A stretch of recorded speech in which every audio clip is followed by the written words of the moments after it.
doing a sound check at 2:49, 2:48, 2:47, 2:45, 2:44. Just a sound check. Just a sound check.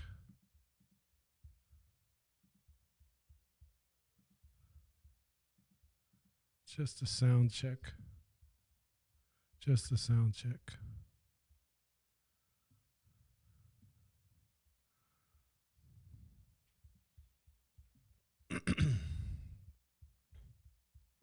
All right.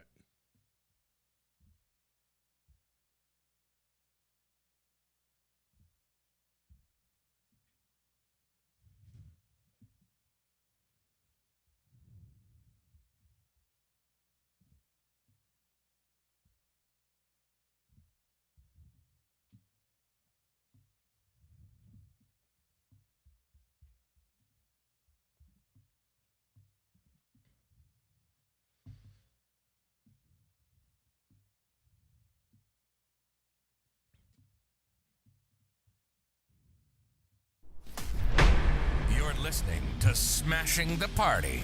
This is your host, Nate Bomberger. Welcome to Smashing the Party. My name's Nate Bomberger, as you heard. Now what? Now what is the title of my show tonight? Now what? Now what? The reason I'm saying now what is because we're now deep in the campaign. Both candidates have their VP pick. Now what? Now what? Now the game begins, right? And I wanted to talk just briefly, get on I Told You So Mountain, because I feel like famous people, someone famous, somebody in mainstream media is watching my show because they're following the playbook.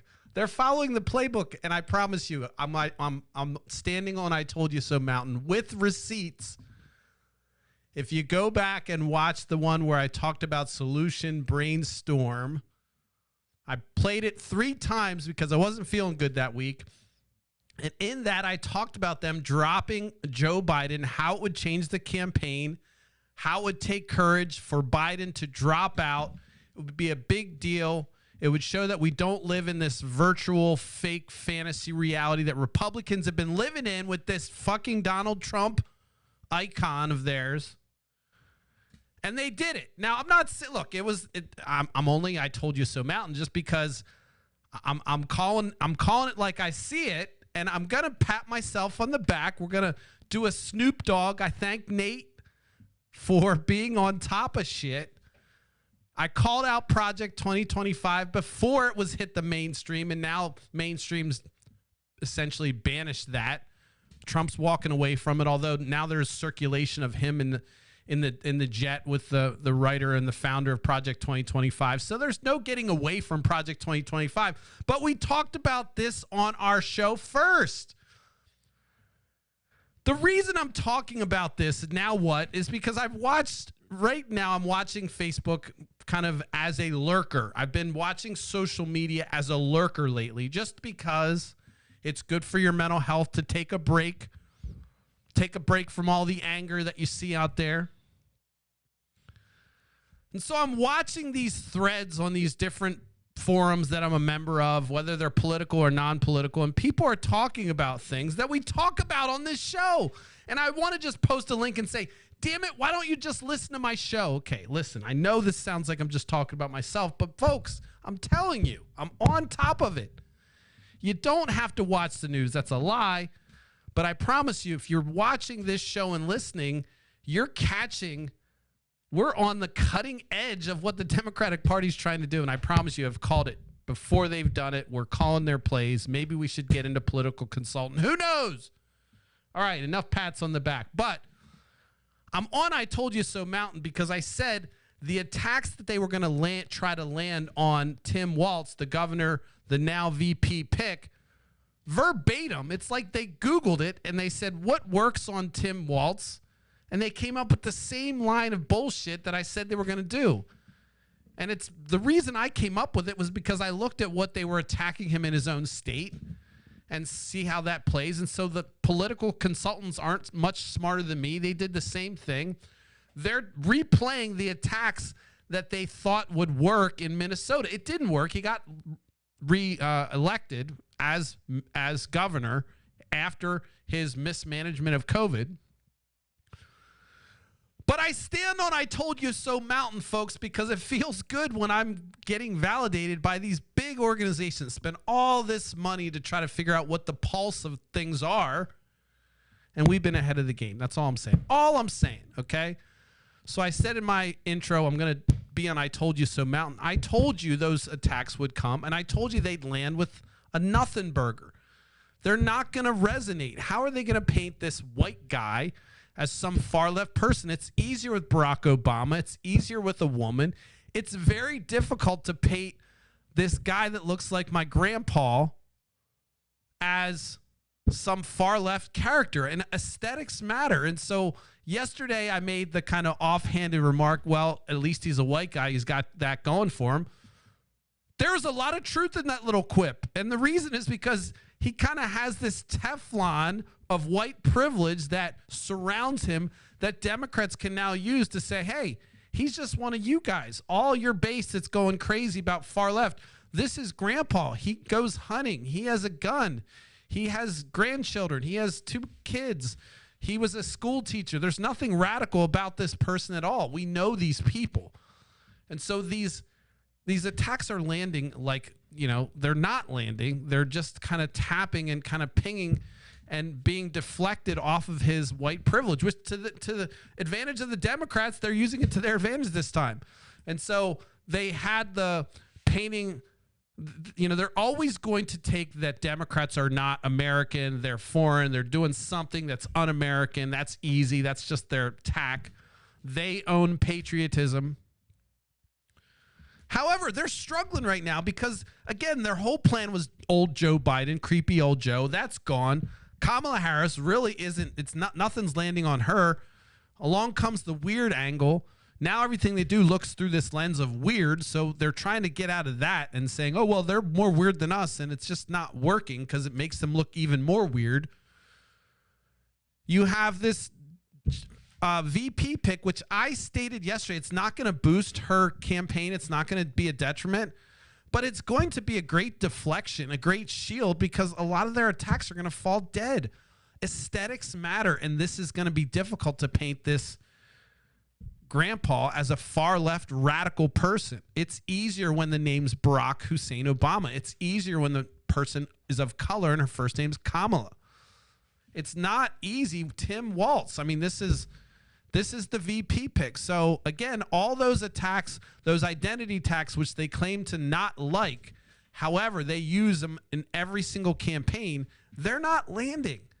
And so I'm on I Told You So Mountain saying Democrats are winning again with the VP pick that neither helps nor hurts, but prevents, is essentially a deflection for the crazy attacks to suggest that these folks aren't American, they're un-American, their ideals are un-American, and here's a person who looks like the angry base that's voting for Trump. And so it's going to be hard to paint Governor Tim, as being foreign and radical when Governor Tim was born in Nebraska, a small town in Nebraska. I mean, how more American do you get, right? I mean, I don't know if there is a more American or a less American, but these are the things that political consultants throw out, and they try to wedge into, kind of get into our minds to that it's us versus them so they can get us to the polls. And I just don't think that tact is working. So here's what now what means to me. Now what is the scary part for me? The scary part is, can fucking Democrats get out to vote? Can they get extra folks that aren't Democrats to get out to vote? And can they get to the polls? Because the last time there was excitement about a candidate and a woman on stage with Donald Trump was Hillary Clinton. And we know the baggage that she had, not to say she had it, but the fantasy baggage that was painted and wrapped around her for her entire career. She carried all that along with the misogynist country that we are. She struggled, and all the polls said, hey, she's going to win. Donald Trump doesn't have a chance. And now the polls are starting to shift and say Kamala Harris is ahead, and I'm nervous. I don't like her being ahead at this point, honestly. I do, but of course, it's scary because that's not how these races work. They're won and lost in percentage points towards the end. And so can we keep that momentum? And the scary part, now what, is can fucking Democrats come out to vote? Can they take this excitement that they have, supposedly? These rallies are bigger than Trump's, firing him up, making him go crazy. Can they take that energy to the fucking goal line and score the big win? I don't know, and that's what I'm nervous about. I'm nervous because I'm getting that same feeling of maybe a little bit of a Obama feeling, hopey, changey to the campaign with this glass ceiling being broken. Simultaneously nervous because of the win percentage that Hillary Clinton had and watching that all crumble, and then the 4 years of absolute terror under Trump. I'm scared right now. So now what for me is, well, cross my fingers, get fucking my reach bigger, scream louder, make sure people understand what's at stake here. Let's break this fucking glass ceiling. Let's put women in charge. Let's get more women up there. I've said that so many times. I'd rather see women leaders. I'd rather have, if I start a company, I'd rather have all women working with me. Women are better workers. They're more dependable. They're way less emotional in the workplace, way more reasonable. I believe that 100%. That's not bullshit. I'm not in trouble, not trying to dig my way out of some fucking hole. I've said this before. So I'm excited about this glass ceiling. Can everyone else keep that excitement? Can everyone else, is everyone going to come to the polls and vote? That's what the now what is. So right now, the campaigns are going to do their one-liners, and it's going to get people excited, and you can ride that roller coaster the whole way to November, and everyone's going to ride it. If you're into politics, you're going to ride it. I don't fucking ride it. I'm serious. I take a step back during the day. I pull back. During the week, I'll pull back, and I say, okay, what's actually going on? Because when you're inside the bubble, just reading article after article after article, opinion, or whatever it is, and you're not looking actually what legislation's getting done or taking a step back and seeing what's happened, you get caught in the same fucking bubble.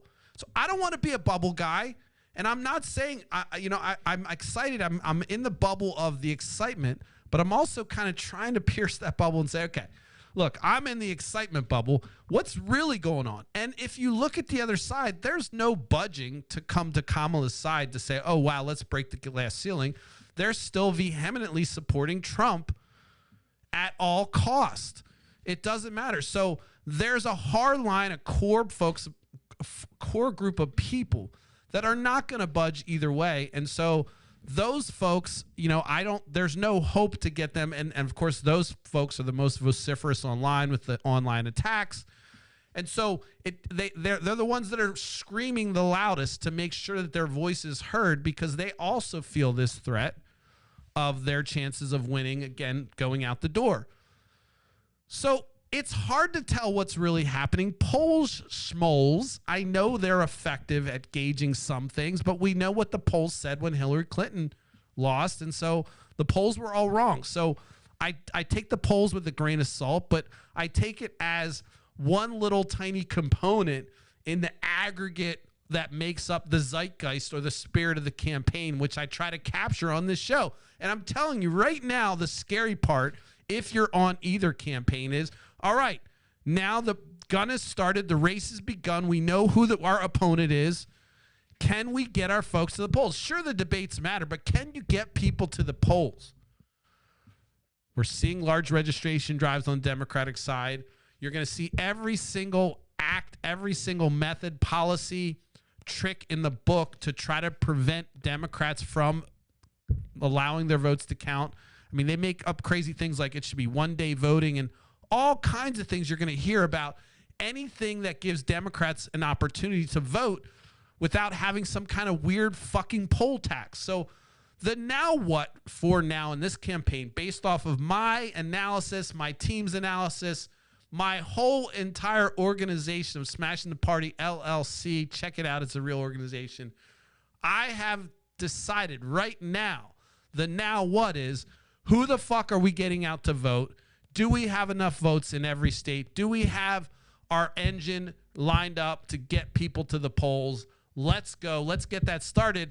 And that's what I would be focusing on. You're going to get lost in the mix of the one-liners and attacking and he said, she said, and trying to fight for their credibility. That's all fine and dandy for the veneer that keeps people clicking and coming back to fucking watch the show and watch out what's next. But the truth is, it only matters if we get people to the fucking polls. That's it. So one of the things I remember from the Obama campaign that was very different from the Hillary Clinton campaign was the get out the vote was unbeatable. It was amazing. I was a part of that campaign during the primary. I saw what they were able to do. Having a community organizer at the top of the ticket certainly made a difference in how the campaign was organized.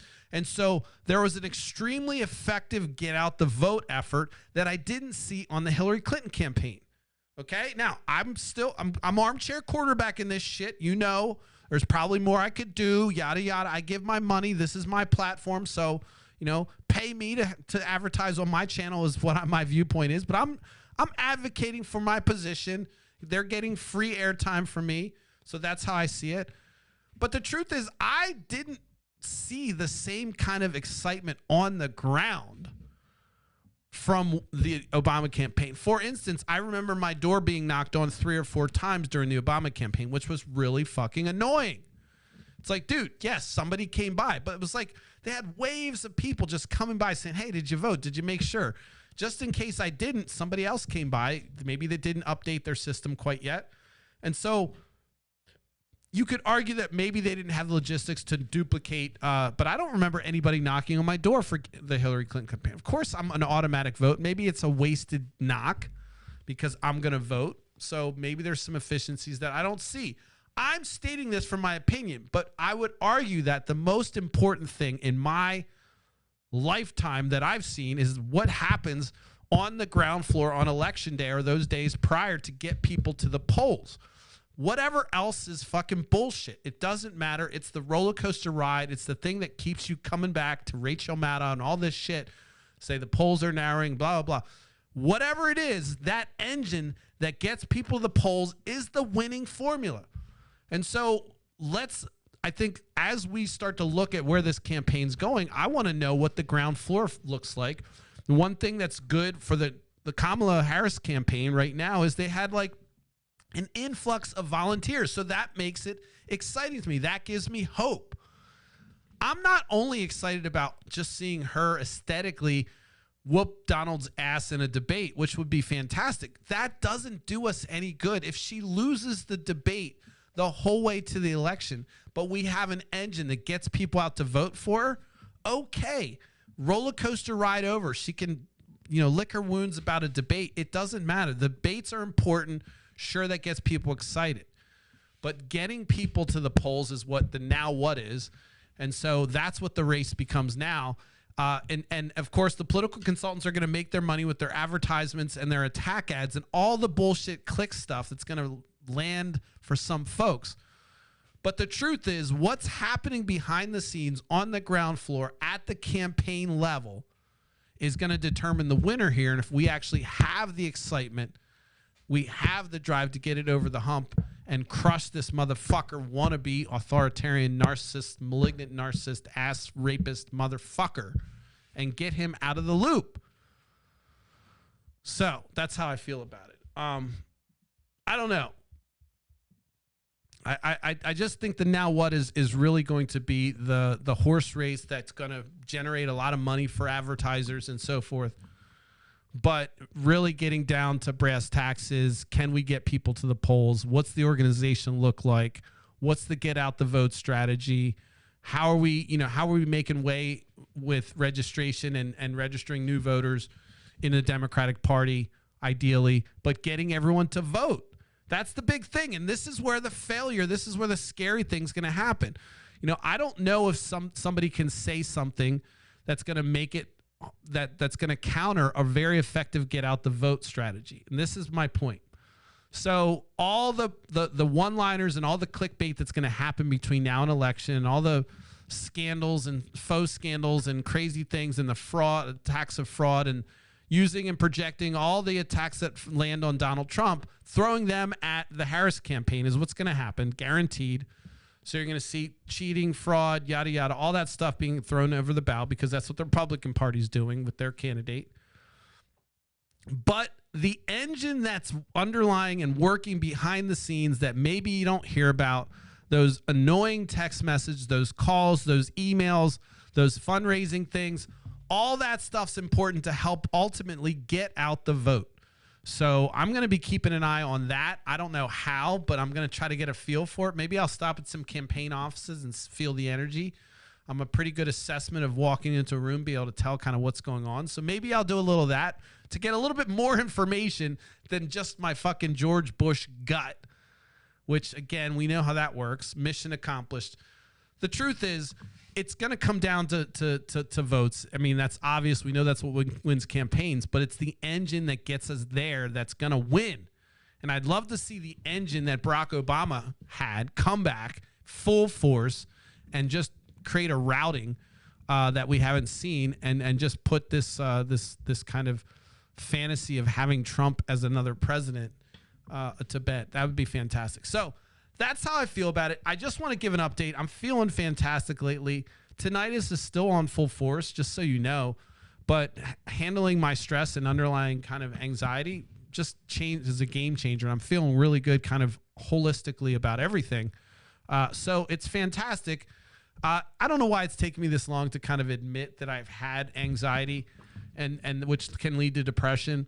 I've managed it in different ways, but I will say, I'm excited about this kind of new perspective in how I can handle different scenarios, especially when things kind of go up and down in my personal life, how I'll manage it, because I definitely feel much better. So this kind of assessment of tinnitus has led me to discover a little bit more about how I can maintain a better mental health. On this show, if you don't know, I've talked about mental health before. I've not really talked about personal struggles as much, but I've always talked about being an advocate for it. And so I just figured I'd put that out there, that the tinnitus thing really was kind of a mind-altering kind of thing that happened, and it really changed my perspective, and it forced me to kind of change my whole modus operandi. And so I don't know if that's going to reflect in the show in less anger, more focused, or maybe more risk-taking or less risk-taking, but I figure I share it because I'm feeling good, and I often feel good, but I think this is a little different in that despite, some challenges that I've been having in my personal life, there hasn't been the kind of angst and the ups and downs that kind of lead me to just being a down person. So I don't know. I just felt like that was worth sharing because it's kind of been wonderful to just wake up and actually have somewhat of a normal sleeping pattern for the first time in like 48 years. So anyway, that in the combination with all the other things I'm doing, I hope to make a better show eventually. I know that I'm less angry right now. Maybe that's a good thing, or maybe that's not a good thing for the show. When I say angry, I mean, I think I have much more control over my emotions at this point. So I don't know. I've been thinking about how that's going to reflect on my show, and I figured I'd share it because maybe it'll make me more insightful. Maybe it'll make me more boring. But I definitely am excited about kind of the things that are coming down the pike for the show. And, I'm excited about the fact that my Facebook reach is really ridiculous, and I just wish I could translate that to YouTube. So I've got some ideas, but I wanted to open up and say, hey, look, I shared some kind of personal stuff about that struggle, and I've just seen a lot of benefit in addressing the underlying issue of stress, and I'm hoping that can make me a better person on this show. I know for a fact that it makes me a better person kind of across the board. So, let me know what you think. I don't know if there's any comments. I'm going to switch to my comment section and just see if there's any comments to address before I wrap. I don't think there are any comments. Nope, nothing. Just me. All right, cool. Well, listen, I don't think I see any comments. I see a LOL from Sasha, I think. Maybe. But I don't know what she's LOL, and I don't know what I said that's funny. So we'll just not address that one. Where are we going next? So the now what? the big now what is, let's get people to the polls. Let's see how the campaign creates the engine that gets people to the polls, and let's see where that goes and takes us. And hopefully, we'll be able to take this election and win. That's all I got, folks. Hopefully you enjoyed it. I give me some comments, give me some ideas on what you want to hear from me. I'm happy to mix it up and talk about some other things. I'm kind of getting the feel that I'm going to be able to talk about some issues soon, which would be really exciting. Instead of just talking about personalities, we can talk about homelessness. I have somebody in my inbox that claims that they can fix homelessness. So along with the folks that I had planned on interviewing, definitely would love to get back to the issues and talk about shit that I care about. Again, this is my outlet for kind of sharing my voice and my opinion. And I'm open to hearing what you think too. So thanks for listening, everybody. I will be back tomorrow for the last of the final of the week. And if you have a topic you want me to talk about tomorrow, let me know. I'd prefer to stay away from Trump-esque topics. But if you want me to talk about a specific issue, certainly leave a comment. Make sure you follow, subscribe on YouTube, preferably. I appreciate everything you guys are doing with the support. It's been great. I'm gonna close out for the night, but I appreciate everything you guys are doing with the support. Make sure you follow, subscribe on all these platforms. Just do it. It's free. It costs you nothing. Literally costs you nothing, and it would make me very happy. So that's it. That's all I got. I'll see you guys tomorrow.